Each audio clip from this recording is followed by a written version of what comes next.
175 నియోజకవర్గాల్లోనూ నియోజకవర్గపు head క్వార్టర్స్లో మా సమన్వయకర్తలు, ఆ జిల్లా అధ్యక్షులు, మరికొంతమంది ముఖ్యులతో కలిసి ఒక సమావేశాలు నిర్వహించి ఆ సమావేశంలో కార్యక్రమాన్ని గురించి వివరించి ఆ తర్వాత మండల స్థాయికి, ఆ తర్వాత గ్రామ స్థాయికి ఈ కార్యక్రమాన్ని తీసుకువెళ్ళాలి అనేటువంటి ఉద్దేశంతో ప్రోగ్రాం నిర్వహిస్తూ ఉంటే అన్ని చోట్ల బాగానే జరుగుతూ ఉంది.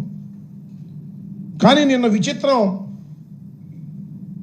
గుడివాడ నియోజకవర్గంలో బాబు షూరిటీ మోసం గ్యారంటీ అనే కార్యక్రమాన్ని స్థానికంగా ఉన్న నాయకత్వం చేపడితే మీటింగ్ బాగానే జరిగింది.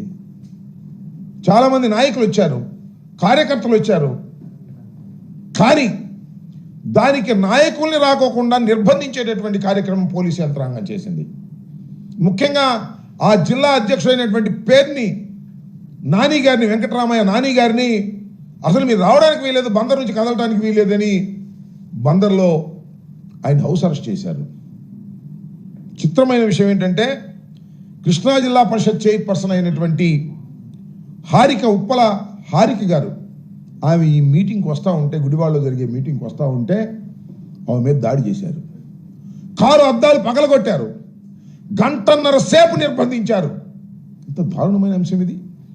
మన ప్రజాస్వామ్య దేశంలో ఉన్నామా లేక ఆటవిక సమాజంలో ఉన్నామా ఒకసారి ఆలోచించాలని మనం చేస్తున్నాం.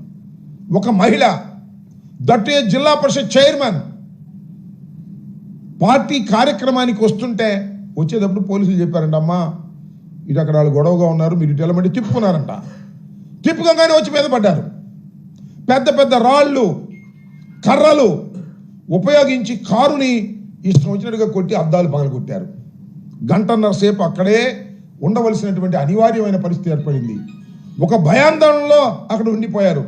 చివరికి తెగించి అద్దం దించి పోలీసులు అడిగారు, ఏమిటి అన్యాయం, వాళ్ళ కొడుతుంటే మీరు చూస్తూ ఊరుకున్నారేంటి అంటే పోలీసులు అంటున్నారు, నేను చూసా వీడియోలో, మీరు కూడా చూడండి, యూట్యూబ్లో కొడితే వస్తుంది. మేమేం చేయమంటామమ్మా, వాళ్ళు తాగి వచ్చారు అంటున్నాడు police officer. What is this? వాళ్ళు తాగి వస్తేనో, గంజాయి దాగి వస్తేనో, మందు దాగి వస్తేనో కారు అద్దాలు పగలగొడతా ఉంటే పోలీసులు చోద్యం చూస్తూ ఉన్నారు. ఒక పోలీస్ ఆఫీసర్ అంటున్నాడు, వాళ్ళు మందు దాగి ఉన్నారమ్మా, మమ్మల్ని ఏం చేయమంటామంటే వాట్ ఈస్ దిస్? ఏం చేయాలి? అక్కడ జరుగుతున్నటువంటి సంఘటనకు అనుగుణంగా పోలీస్ యంత్రాంగం ఎందుకు పనిచేయలేదు అనేది ఇక్కడ పాయింట్. వాళ్ళ మీద లాఠీచార్జ్ చేయొద్దండి, వాళ్ళని అరెస్ట్ చేయొద్దండి, వీళ్ళకి రక్షణ కల్పించొద్దండి. వీళ్ళు వైఎస్ఆర్ కాంగ్రెస్ పార్టీ అయినంత మాత్రాన, వాళ్ళు తెలుగుదేశం పార్టీ అయినంత మాత్రాన వారు తెలుగుదేశం జెండాలు పుచ్చుకొని ఫుల్గా తాగి గంజాయి కొట్టి వచ్చి ఈ ఉప్పల హారిక గారి మీద పడి ఆ కారుని ధ్వంసం చేస్తూ ఉంటే, ఆమె భర్త వస్తుంటే ధ్వంసం చేస్తుంటే సోద్యం చూసేటటువంటి పరిస్థితుల్లో ఇవాళ పోలీసు యంత్రాంగం ఉంది ఒక మహిళ మీద. మరి పోలీసు హోంమంత్రి గారు కూడా మహిళే. ఏమ్మా హోంమంత్రి గారు, అనిత గారు, దీనికి సమాధానం చెప్పండి. ఒక జిల్లా పరిషత్ చైర్మన్, మీలాగా ఎన్నిక కాబడినటువంటి మహిళ, అందులోనూ ఒక బ్యాక్వర్డ్ కమ్యూనిటీకి చెందినటువంటి మహిళ మీద అతి దారుణంగా దాడి చేస్తూ ఉంటే పోలీసు యంత్రాంగం కళ్ళు మూసుకొని నుంచుంటే ఏం చేయాలి? ఏంటి మీ ఇన్స్ట్రక్షన్స్ ఏంటి? మీ లా అండ్ ఆర్డర్ ఏంటి? మీ లా అండ్ ఆర్డర్ ఏ విధంగా కాపాడతారని అడుగుతా ఉన్నా. ఇంత దారుణంగా వ్యవహరిస్తూ ఉన్నారు ఇవాళ పోలీసు యంత్రాంగం. సంవత్సరం అయింది, దాడుల మీద దాడులు, ఇంకా దాడులు ఆగల. ఎక్కడ ఏదైనా మా కార్యక్రమం జరుగుతుంటే దాన్ని చిన్నాభిన్నం చేయాలనేటువంటి ప్రయత్నం చేస్తున్నారు. ప్రజల్లో నిరసన వస్తుంటే ఆ నిరసనని అణిచివేయాలని ప్రయత్నం చేస్తున్నారు. ఎవరు అణిచివేయాలని? పోలీస్ యంత్రాంగాన్ని అడ్డం పెట్టుకొని, కాకీలను అడ్డం పెట్టుకొని, లాఠీలను అడ్డం పెట్టుకొని మీరు అణిచివేయాలని ప్రయత్నం చేస్తే ఇది ప్రజాస్వామ్యంలో తగునా అని అడుగుతా ఉన్నా. ఇవాళ మళ్ళా పెడల్లో ఉంది, కృష్ణా జిల్లాలో సేమ్ బాబు షూరిటీ మోసం గ్యారంటీ కార్యక్రమం పెడంలో జరుగుతూ ఉంది. పెడంలో ఇవాళ బహుశా సాయంత్రం 5 గంటలకో 4 గంటలకో దానికి పేరు నాని గారు వెళ్ళడానికి వెళ్ళేదంట. జిల్లా ప్రెసిడెంట్ పోలీసులు వచ్చి కూర్చున్నారు ఇందాక, ఆయన ఇంటి చుట్టూరా. సరే ఆయన ధైర్యం చేసి వెళ్ళాడు, అది వేరే అంశం. ఏమిటి అన్యాయం? మేము మా పార్టీ యాక్టివిటీసు, మా పార్టీ కేంద్ర కార్యాలయం ఇచ్చినటువంటి పిలుపుల్ని మేము ఆచరించకూడదా? పొలిటికల్ యాక్టివిటీ మేము చేయకూడదా ఈ రాష్ట్రంలో? నాన్నగారు వెళ్ళడానికి వీల్లేదు, క్యాన్సిల్ చేసుకోండి మీటింగ్ అంటే ప్రజాస్వామ్యం తగునా అని అడుగుతా ఉన్నా. ఒక కళ్యాణ మండపంలో జరిగేటటువంటి కార్యక్రమానికి మీరు ఇంటి చుట్టూరా వచ్చి వెళ్ళకోకుండా నిర్బంధించాలనేటువంటి ప్రయత్నం మీరు చేస్తూ ఉన్నారు. ఇది ప్రజాస్వామ్యంలో సరైనటువంటి విధానం కాదు అని ఈ సందర్భంగా నేను చెప్పదలుచుకున్నా. ఇంత దారుణంగా ప్రజాస్వామ్య విలువలను మంటగలిపే విధంగా ఇవాళ సైకోల్లాగా తెలుగుదేశం పార్టీకి చెందినటువంటి కార్యకర్తలను రెచ్చగొట్టి చంద్రబాబు నాయుడు గారు, లోకేష్ గారు, హోంమంత్రి గారు, మీ ధైర్యం ఏంటో నాకు అర్థం కాలేదు. పోలీసులు అందరూ మీ చుట్టూ ఉన్నారనేగా. పోలీసులు దగ్గరుండి దాడి జరిపిస్తున్నారే. దాడి జరుగుతున్నప్పుడు పోలీసులు దగ్గరుండి చేతలుడిగి ఉన్నారు అంటే దాని అర్థం ఏంటి?